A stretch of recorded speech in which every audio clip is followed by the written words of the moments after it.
Hello, everyone. Thank you to day 4 of Africa Awareness Week. Today is Technology Day. We have some esteemed panelists. We're looking forward to this conversation today.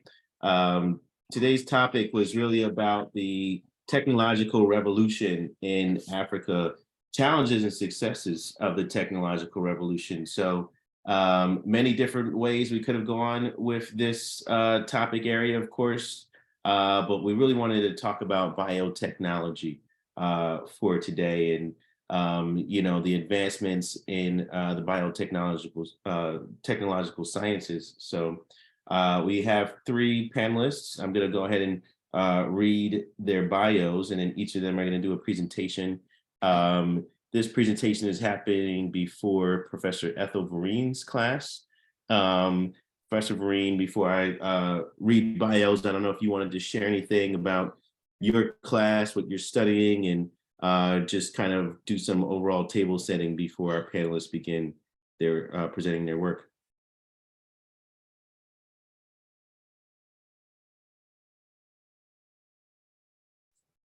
Yes, hi, good morning, everyone. This is Dr. Ethell Vereen. We're here at Morehouse College in Atlanta, Georgia. We have some of our scholars that are joining us in our Bio 114, our Populations, Community, and Biosphere class.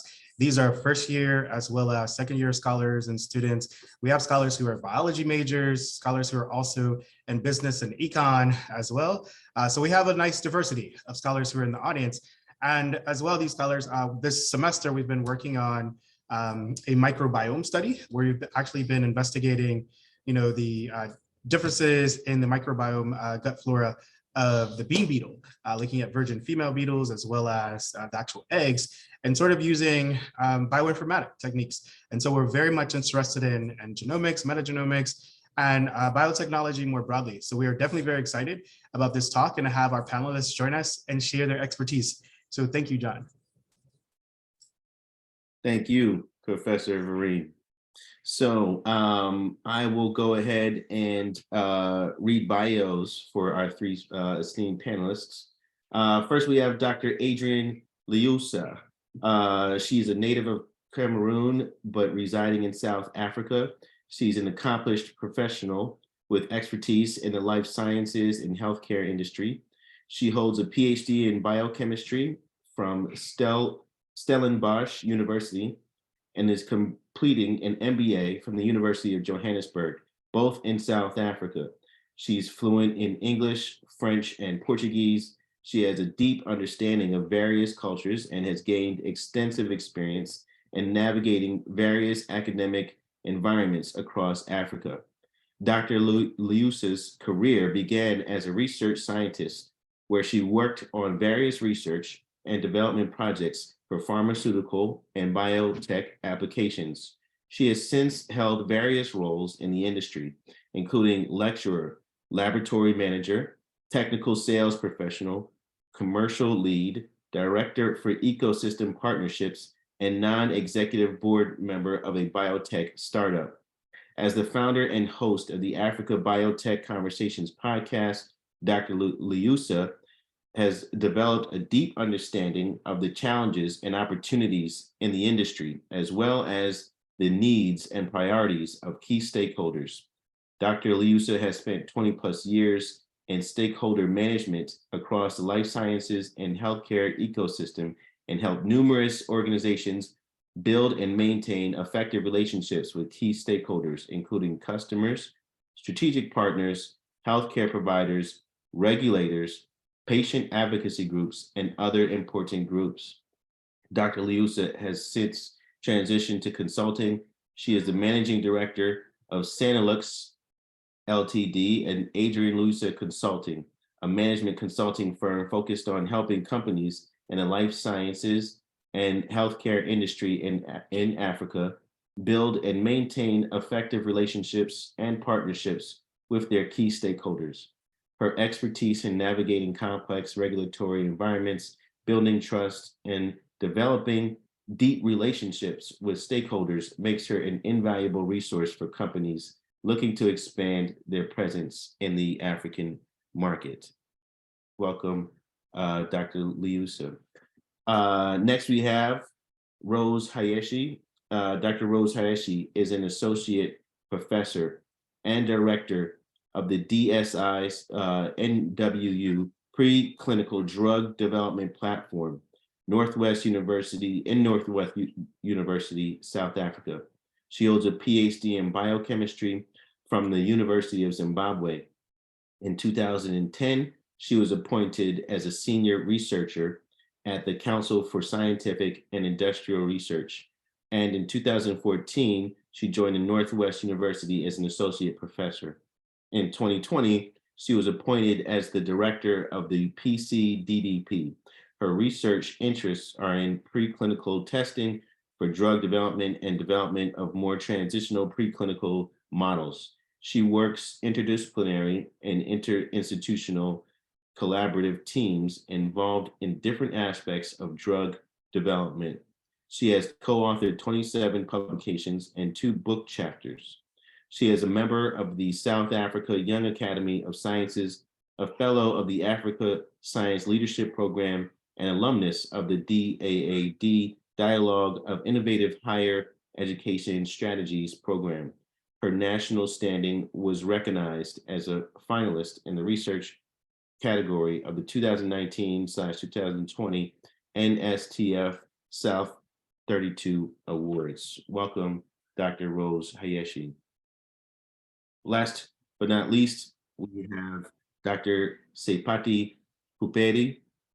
Seipati's research career has followed a largely academic route. She is currently completing her Master of Science degree in Environmental Science at the North-West University Potchefstroom campus.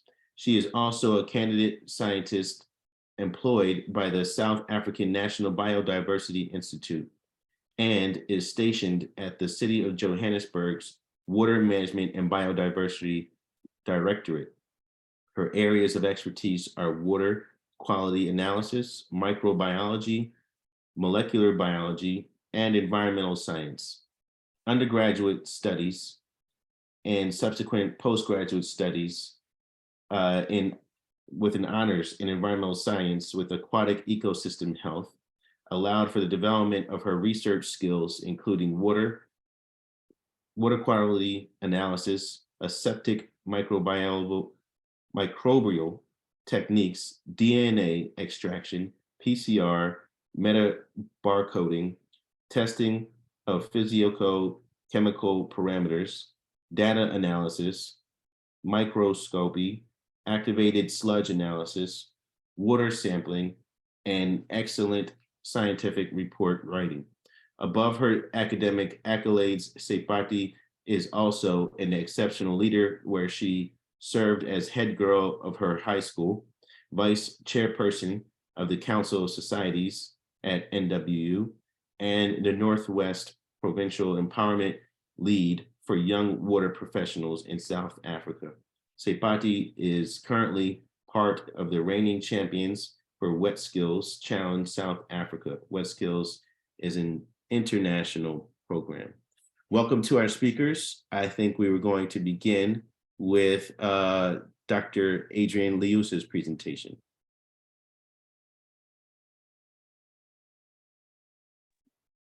Thank you so much, John. Thank you to the other members of this esteemed panel. We're grateful to be here, and thanks for extending the invitation.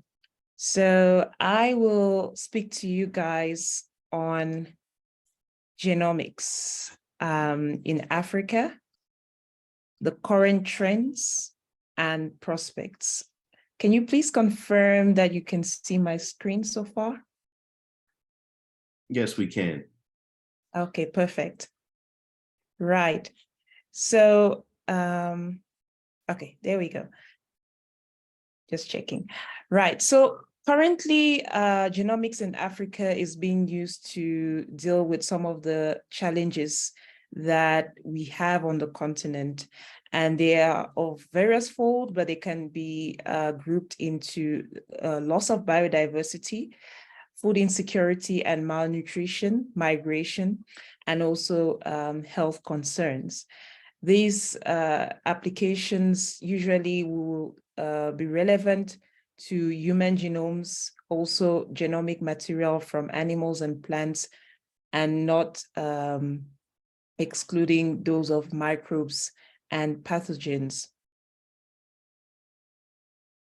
Now, there is concern, or there is a reason for concern, in that in your global genomic databases, there is very little still in comparison to other populations that is known about the African genome or genome of people of African descent.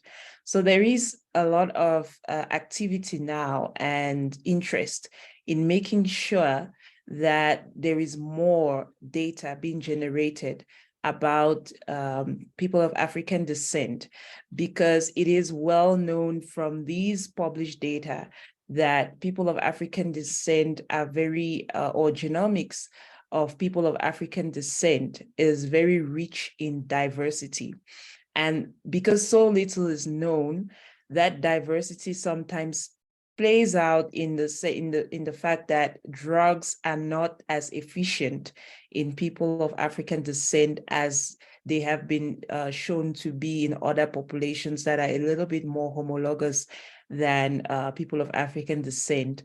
And also, we would see further on in the presentation, there are possible discoveries of new drug targets should we really invest in getting more data out of people of African descent. So as I was talking, the first area of application of genomics is in studying population genomics. Now, why do we study population genomics? Population genomics will help us develop better treatments, diagnostics, and vaccines. Like I said, this leverages the diversity that is found in our genomics. And also it is very relevant for pharmacogenomics and precision medicine. Likewise, it is very useful when we're studying rare diseases and phenotypes that might just occur in higher frequency in African population due to the diversity. Population genomics is also used to record human history. You would probably have heard that according to archaeologists, the human race originated from Africa.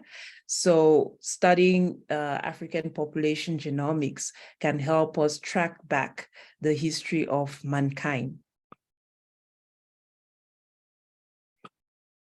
Studying animal and plant genomics will assist us in recording biodiversity levels, and as such help in advancing our conservation efforts.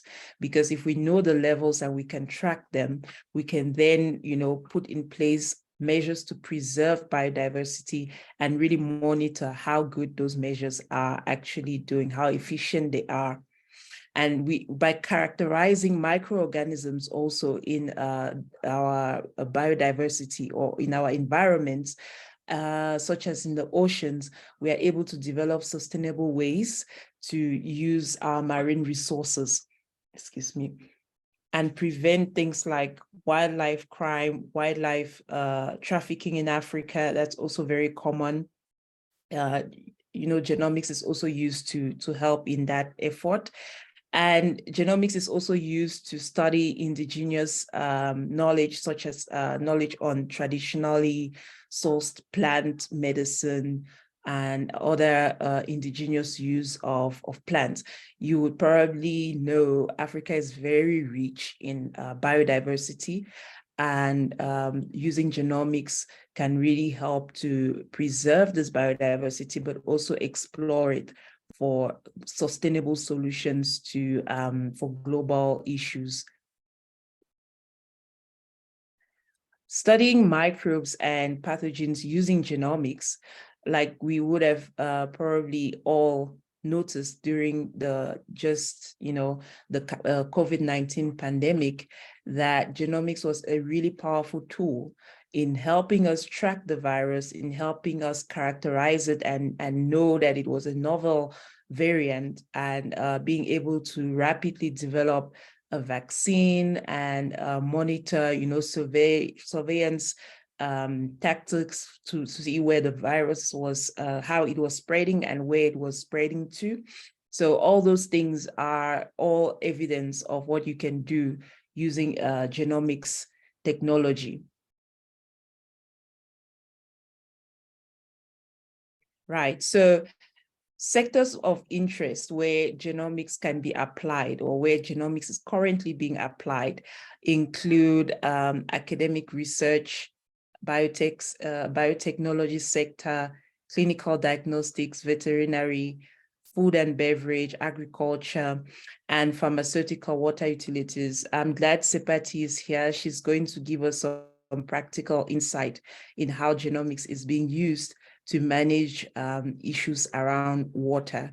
And last but not least, also in forensics. So in Africa currently, the genomics space is quite rapidly expanding, especially at the back of the COVID-19 pandemic, which showed in glaring light the dependency that Africa has on other places. So let's just say ex-Africa resources to be able to use to make use of genomics. And so currently there are efforts globally to enable Africa to become a bit more sustainable in the genomic space and build capacity both in physical resources, but also in human capacity. So there's a lot of effort now being deployed to train scientists, train bioinformaticians, so all to generate the data from from the environment, be it from human samples or pathogens, but also to be able to interpret the data, to be able to get innovation out of the data and translate that into solutions, be it for medicine or for the other application areas that I just mentioned.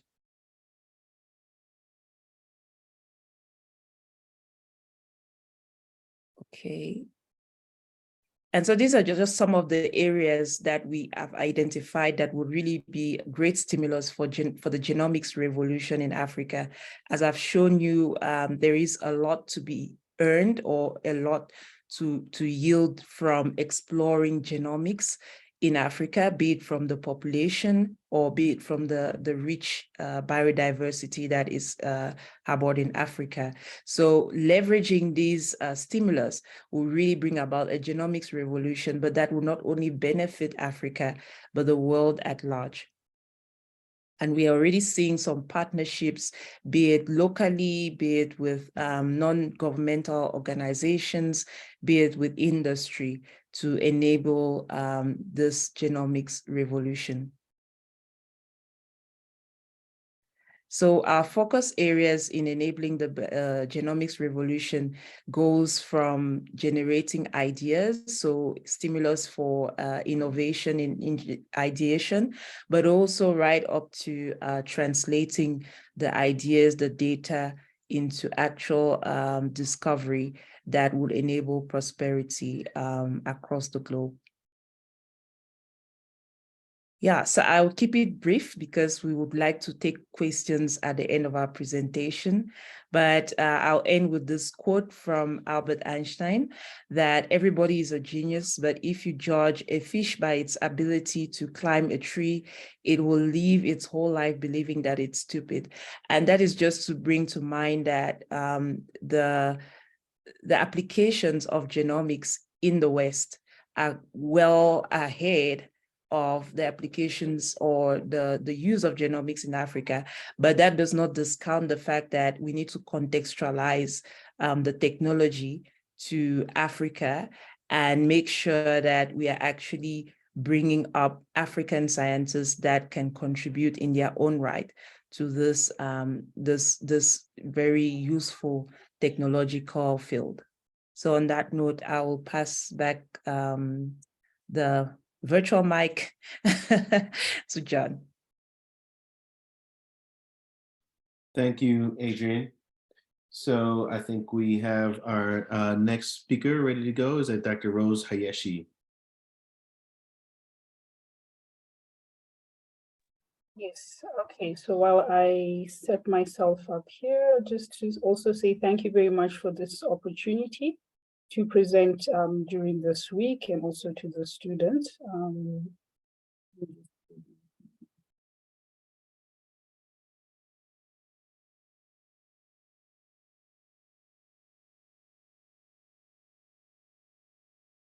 Okay. Well, I assume you can see my screen. Yes, we can. Okay, excellent. Yes, so I am going to present about research that we do at the DSI-NW Preclinical Drug Development Platform, and that's the abbreviation, the PCDDP. So this is a joint initiative between the government, so the Department of Science and Technology in South Africa, which is now called the Department of Science and Innovation, so that's the DSI in our name, and the North-West University. And this facility was established in 2011. We are a national facility supporting innovation of pharmaceuticals, and we focus on preclinical drug development. I'll explain what that is in a moment. Because we are based in a university, we also have a mandate to train postgraduates so that they can obviously create skills, future skills for businesses locally and internationally. So our vision is to meet the stringent regulatory requirements to comply with international pharmaceutical best practices and to deliver world-class service in preclinical drug evaluation. This is just an example of some of the people we have done research with, universities locally, some international universities, for example, in Switzerland, and we've also had collaborations with international pharmaceutical companies such as Boehringer Ingelheim, which is based in Germany. So just to give everyone an overview of what is drug development, and I hope by drugs, everyone understands that we're talking about medicine and not recreational drugs. So if you look at how you bring a medicine to the market, you can divide it into two phases. You have a drug discovery phase whereby you're finding or designing new molecules that could someday lead to candidate drugs. And then you have the second half is the drug development phase where you are testing the candidates for safety and efficacy in order to bring new medicines to market. So we are in this middle, the preclinical drug development. That's what is between the discovery phase and the clinical phase where you get to the point where you test in humans. So in the preclinical phase, you're testing your candidate drugs in test tubes and in animals, and we focus on the animal part. Similarly, if you're developing new vaccines, and this has become for us more relevant with the advent of COVID, being involved in vaccine development consortia, when you're doing development for vaccines, you also have a preclinical development stage where you have to test for the safety of the vaccine candidate and also look at the immune reactions. So if you look at the drug development value chain in South Africa, as I've explained to you, there are two phases. The discovery phase is quite, there's a lot of expertise in the discovery phase. You have a lot of scientists working on the basic research in that area. And on the clinical trial side, you have also a lot of expertise. There are a lot of clinical trial sites on the continent and in South Africa and on the continent in general. But we've never had a medicine being developed on the continent or in South Africa. So this value chain is relevant also for Africa in general. And one of the reasons is also that there's this bridge. So as I say, the preclinical development acts as a bridge. So this was identified as a gap in bringing drugs or candidate drugs over from the discovery phase to the preclinical phase, to the clinical phase and ultimately to market. So that's one of the reasons why our facility was established. So just to give you an idea of what it took to set this up, the university had an existing animal center, but this had to be revamped because if you're going to do preclinical studies, it has to be done to very high quality standards, and you really need facilities that can meet those standards. So the government at the time put in 33 million rand, which is approximately, I think, $2 million approximately. And the university matched it with $1 million. So this money was used for benchmarking. The team went overseas to Germany, different labs, and they revamped and they redesigned the building into a new animal facility. And since then, we've produced students, publications. We have different types of studies, which I'll explain in a minute. We've done research for industry as well, well over, I think, 3 million, which should be $3 million. And we've also come to the point where we have specialized equipment and we're accredited and validated. So the facility itself has 2 levels. We have a ground floor where we just have offices and normal animal housing where we do some of our experiments. I'll show you the type of animals we have just now. And we also have a basement level where we do some of the breeding. And also the basement level has an area where we can do batch testing for vaccines. The facility itself is controlled by environmental control. So there's a building management system, data management system, pressure cascades to ensure a flow of clean air in one direction. And then a few years after the main facility was built, we also built a container BSL-3. So biosafety level 3 is for more infectious agents. So we've done studies in there for tuberculosis, herpes simplex virus, and we also have some vaccine development going on for illnesses for animals. So in terms of our structure, so I am the director, we also all wear kind of dual hats. So the quality system that we follow is good laboratory practice, which is similar to good clinical practice for clinical trials, human trials. So we're doing animal studies, which is GLP. So I report to the dean of the faculty. We also have a very strong link with the research ethics committee. So not all the work that we do needs to be approved by the research ethics committee of the faculty. We have quality assurance function. We have a veterinarian who heads the animal facility, and he has a team of technologists and animal caretakers that work with him. So the type of model rodents that we have mice and rats only. That's the type of rodents that we house in specialized cages. So we have standard laboratory mice and rats. These are the strains. We have specialized immunodeficient models such as nude mice and nude rats. They're called nude because they don't grow any hair, but they are used for cancer studies. So for example, this is a nude mouse with a tumor growing. You just put human cancer cells just under the skin and the tumor grows, and then you can use this to test whether your substance of interest has anti-cancer activity. We have other types of models used, for example, for TB studies, and the pharmacology department in the faculty also has models for neuropharmacology studies. I also then have, for my research, I'm interested in metabolism of drugs, which is mediated by enzymes called cytochrome P450s. So I have humanized models which are expressing human cytochrome P450, so they're transgenic models. And just to mention that Adrienne spoke about pharmacogenomics. And so these humanized models can also be applied for pharmacogenomics to then study how different populations would respond to medicines. So we also perform studies such as pharmacokinetic studies. So I won't go into much detail here, but just to show that we have specialized instruments. So this is a liquid chromatography mass spectrometer, which we can use to measure levels of drugs in the blood of the animals. And we've also had collaboration with the Nuclear Energy Corporation of South Africa, and they develop radiopharmaceuticals for imaging for cancer. So this is just one of the animals that was being imaged with the radiopharmaceutical. We also do a lot of safety studies. So as I said, if you're going to bring a new medicine to market, you have to prove its safety. So this is where our quality system comes in. So we perform acute studies, so chronic toxicity studies, and they're all conducted according to OECD Good Laboratory Practice guidelines.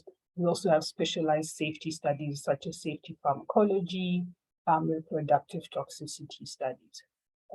So for safety pharmacology studies, it's just looking at effects on either the cardiovascular system of the animals or the central nervous system. So here we have special instruments, and we have what are called telemeters, where you can implant a probe in these are rats, and then you can use that to study heart rate and blood pressure and body temperature responses without disturbing the animals. So it's a surgery, then you do it, the animals recover, and then because they're very sensitive to handling, then you can give them your substance of interest, and then you can then monitor electronically their heart rate and blood pressure and so on without disturbing the animals. An example of efficacy studies, as I said, we do a lot of cancer work, and you can see, and this is just an example, that when your animal has a tumor, you can then test the effect of different treatments on tumor growth. This is a newly acquired instrument, so we're also looking at studying inhalation. So a lot of the studies we do, the animals get the substances of interest either by mouth or by injection. But with this instrument, we'll be able to study exposure to smoke or nebulized liquids. So we can study medicinal smokes. So a lot of, in terms of the plant side of things, some people burn plants and then inhale the smoke for medicinal purposes. Cigarettes, we can study cannabis smokes and any formulations of drugs that are being made for pulmonary delivery. So just to mention as well, obviously COVID-19 was topical, and during 2020-21, we also got involved. So we did the preclinical studies, our university and with another university in the country. We did the preclinical trial for a vaccine, a DNA vaccine that was being developed, and so this made it to the local news. Importantly, we're part of the South Africa messenger RNA vaccine tech transfer hub. So this is funded by the World Health Organization and the Medicines Patent Pool. They're actually having a meeting in Cape Town at the moment, where they're looking at using messenger RNA vaccines, not only for COVID, but for a number of other diseases. So we are the partner in that consortium that will be performing the preclinical safety and immunogenicity studies. So that's just to give you an overview of what we do, and thank you very much. Thank you, Dr. Rose, Dr. Hayeshi. Last but not least, we'll hear from Dr. Seipati Poopedi.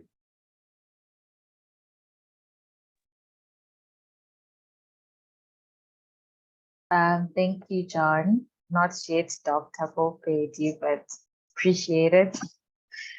I'm about to share my screen.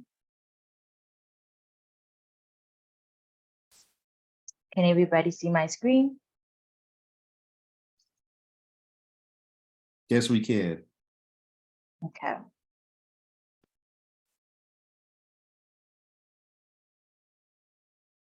Okay.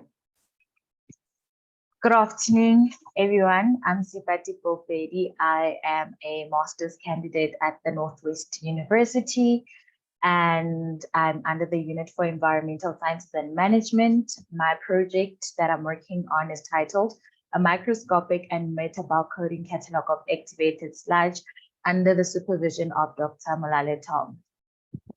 So I'm glad that they mentioned that there's business students in here, so I'm glad I have this slide on. So what are microbes? They're tiny living things, so tiny you would need a microscope to see them. They're everywhere. You can find them in the soil, lakes, and air, and they're also called microorganisms. And even though we can't see them, they have a huge impact on us and our environment. So basically what biological wastewater treatment does is that it uses microbes to naturally degrade pollutants in wastewater as well as organic substances. And one of the main aims of biological wastewater treatment plant is to ensure that the effluent that is treated and sent back into the environment is safe to do so. And wastewater treatment plants are really exceptional applications in terms of biotechnology because they prevent the dispersal of sewage-borne diseases, and they restore water supply, and they protect humans and the ecosystem. So just to give you a brief background, there's 3 stages of wastewater treatment. You have your primary, secondary, and tertiary stages. And activated sludge currently is the most commonly applied wastewater technology, not only in Africa, but across the globe as well. So your activated sludge would fall under secondary treatment of wastewater treatment.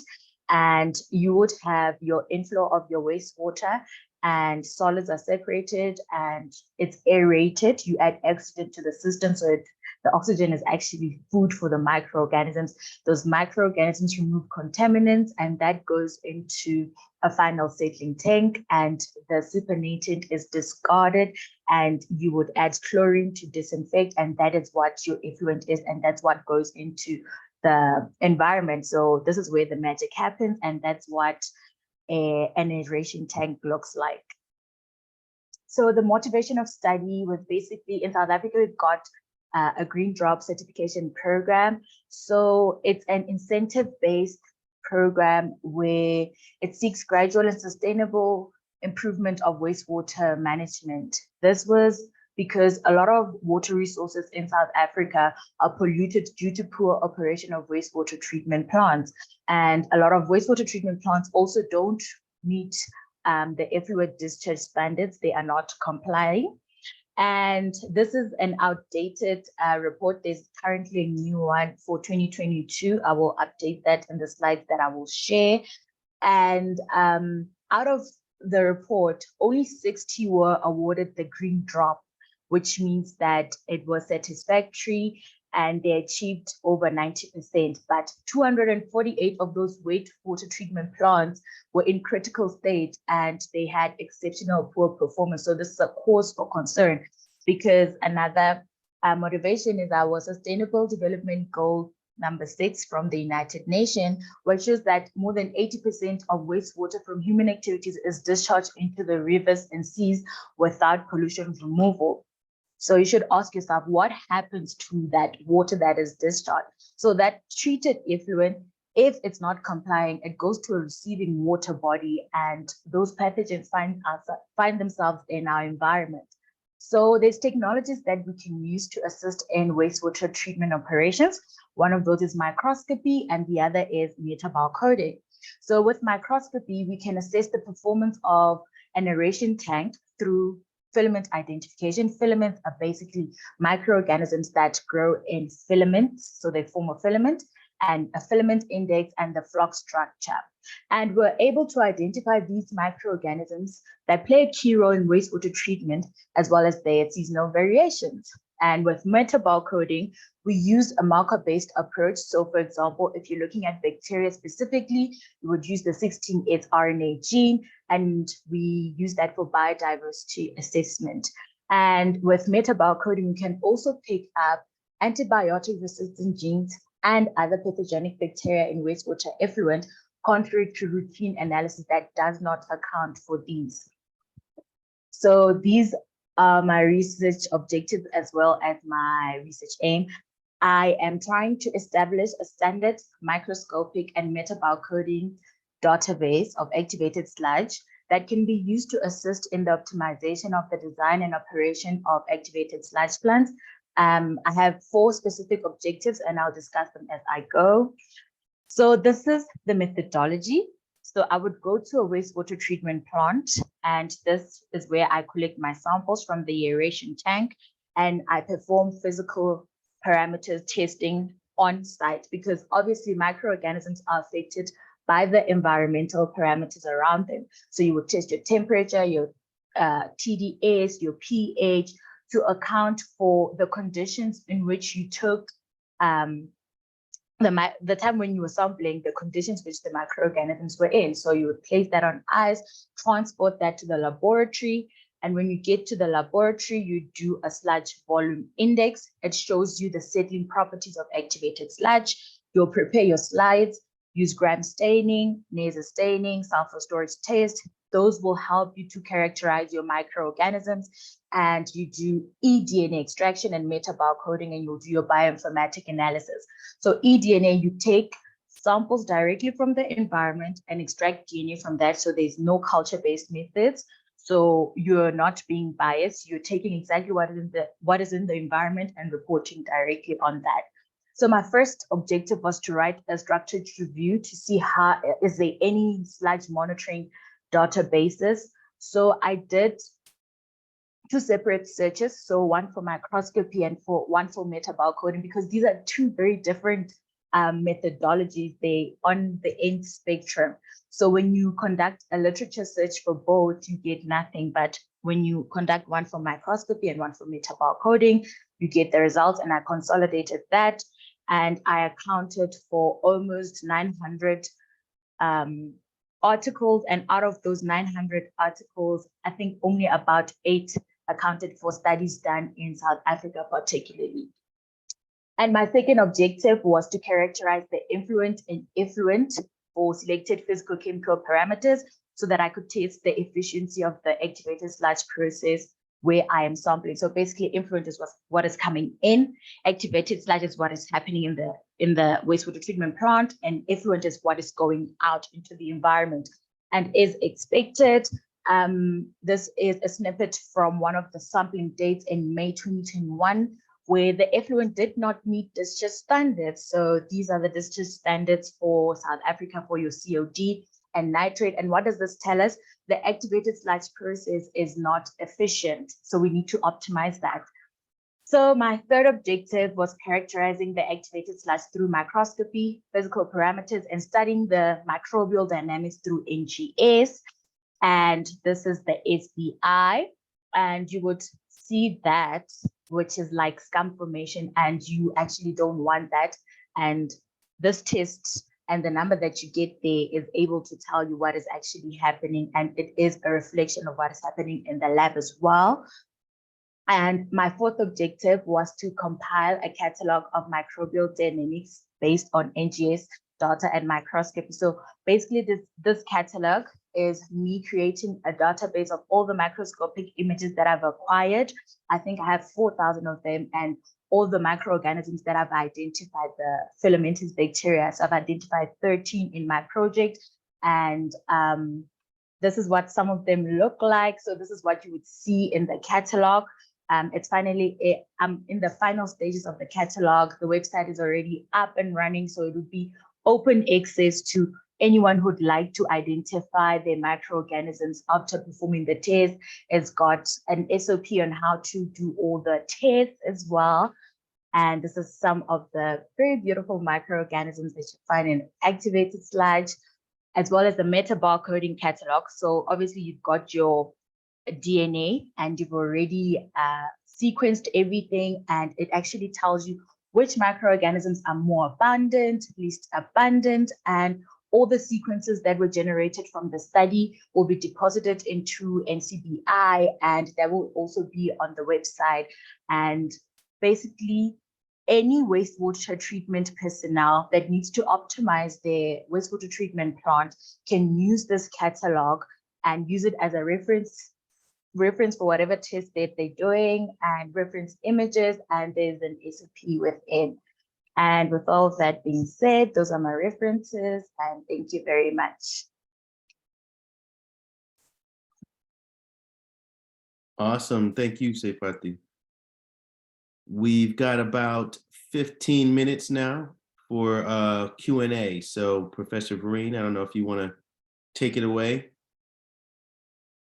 I see we've got one in the chat. So this one is directed towards Dr. Leussa. Dr. Leussa, how has the genomics revolution in Africa changed in the past 5 years? That's our question from the audience. Right. The genomics revolution in Africa has changed because on the back of certain trends, it has enabled an influx of interest, first of all, but also of resources into Africa that is enabling, this genomics revolution. I'll start with the most obvious, which is COVID, the COVID pandemic. Prior to the COVID pandemic, for example, we had only, I think, one NovaSeq. And NovaSeq is the I would say the standard, the gold standard sequencing equipment for generating genomics data from human samples, because of the complexity and the size of the human genome. It needs a high throughput equipment to be able to generate data. Prior to that, some groups were working in partnership with external collaborators to generate data, but there wasn't a lot of transparency in how that data was being utilized. So post COVID pandemic, or at the back of the COVID pandemic, we now have at least 4 or 5 NovaSeqs that I know of on the continent.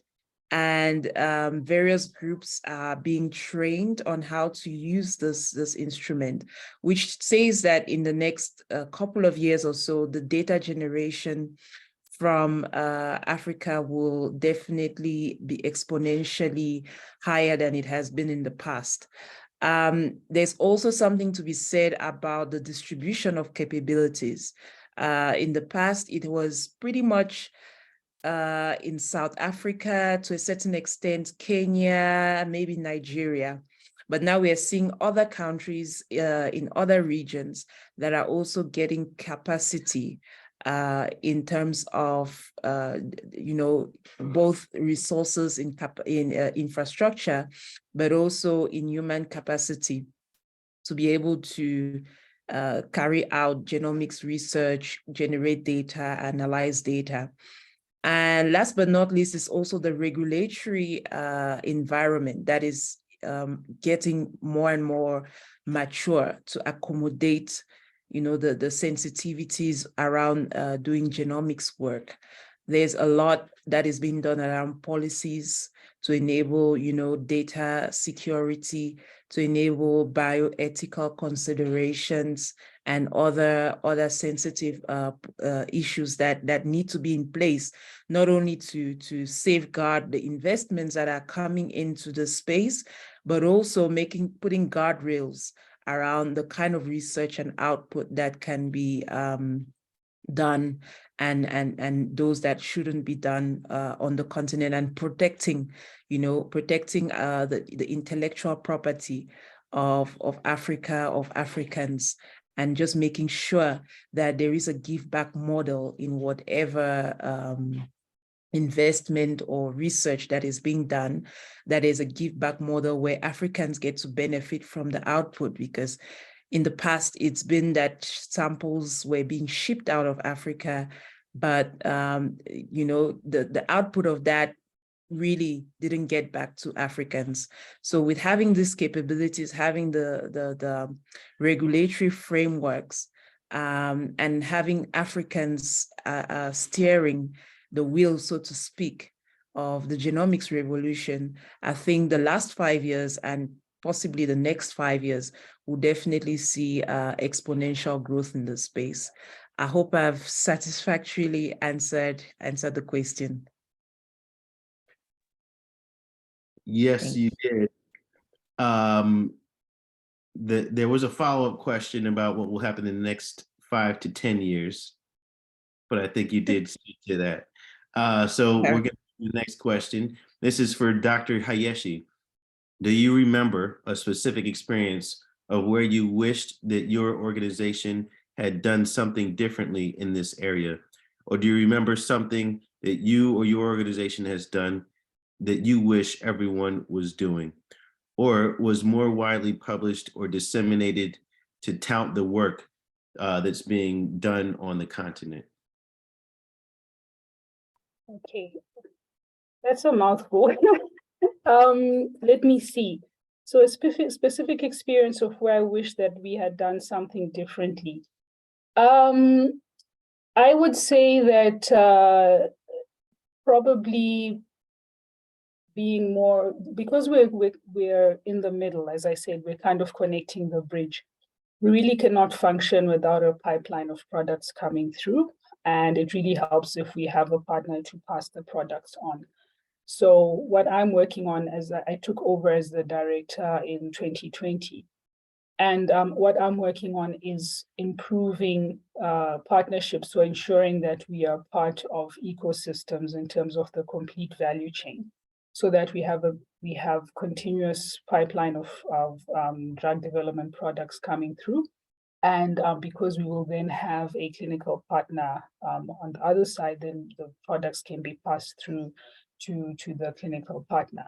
And this is now happening, as I said, because we are part of a vaccine, the messenger RNA vaccine consortium. So we know that we have the researchers working on the messenger RNA vaccines, coming up with new types of vaccines in their labs, and then we will then do the animal studies, and then we will then pass on the data to the clinical partners.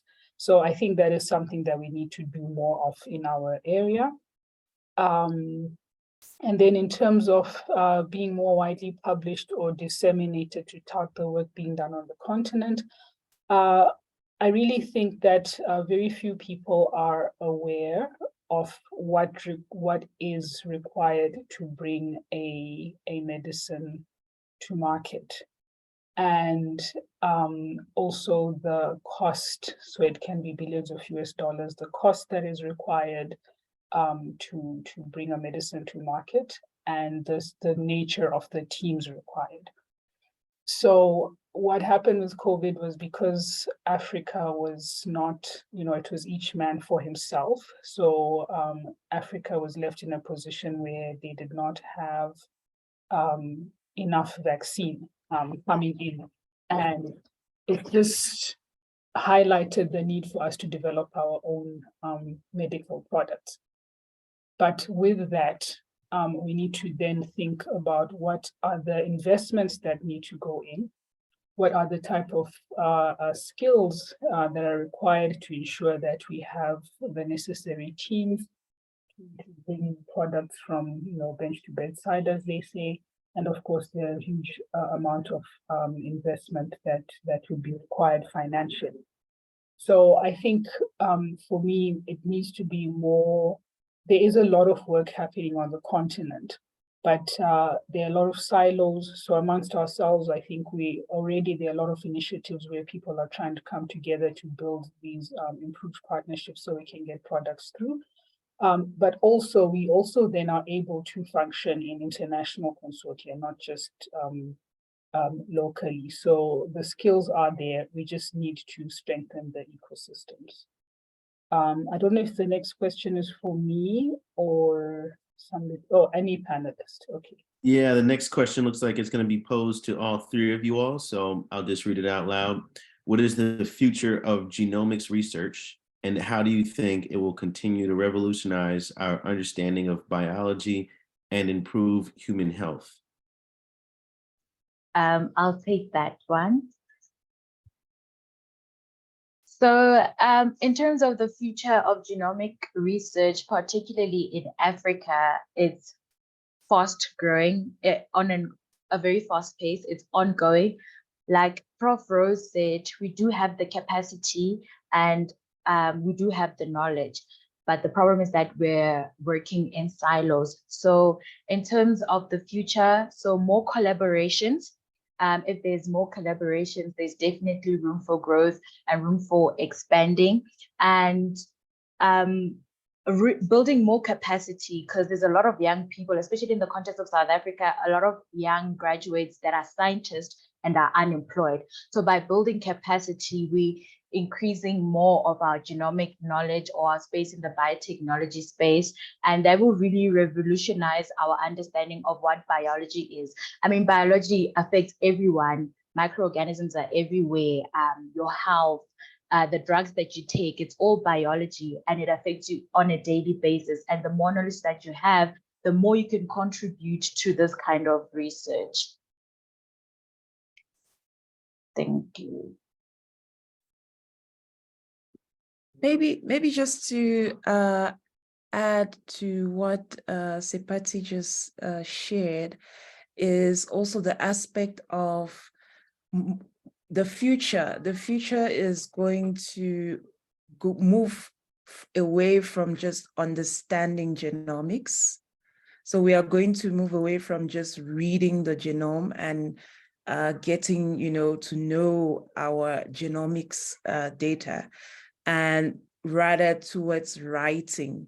We're already seeing with the discovery of, or with the advent of CRISPR technology, that we are now able to introduce novel mutations directly into genomes and treat previously untreatable diseases. We've seen in the last few years new therapy, gene therapy for things like sickle cell anemia, which previously was almost like a death sentence.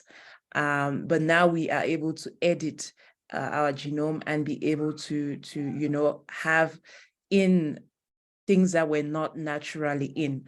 In the future, we'll be able to write genomes. That is where the future is going. So we will artificially, so to speak, synthesize from scratch new genomes. Of course, there are ethical considerations to keep in mind, but just imagine the possibilities for climate change, for the environment, for food security, that you're able to make things that are more sustainable, more environmentally compatible, and healthier. So that is where I think the future of genomics research lies. We're going away from just understanding and reading the genome to what's in the present. We are already editing the genome. So think of it like a text. You could read a book, but now you can introduce text words into the computer provided text, and then in the future you'll be able to physically write new books, so to speak, and have new stories told. So that's where I think the genomics revolution is headed.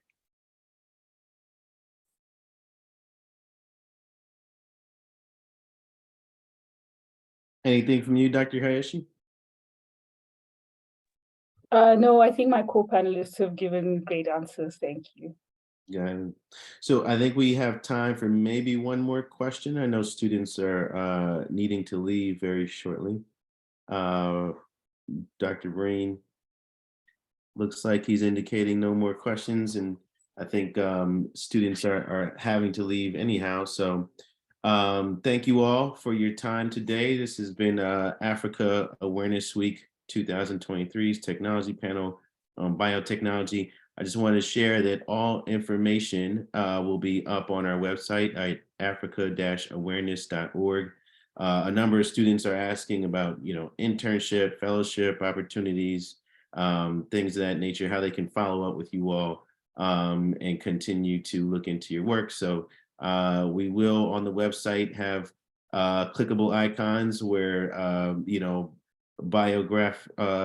graphical information will be available for each speaker, and then links for follow-ups on their research work will be as well. I see Dr. Leussa is dropping her LinkedIn, and we'll be sure to link to that also on the website, www.africa-awareness.org.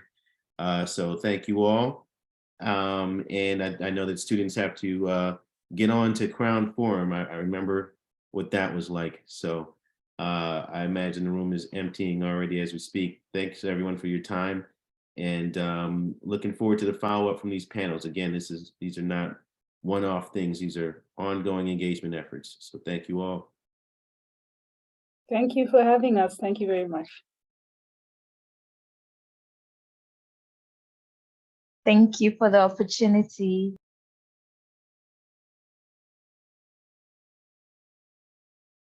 Thank you. It's been a pleasure.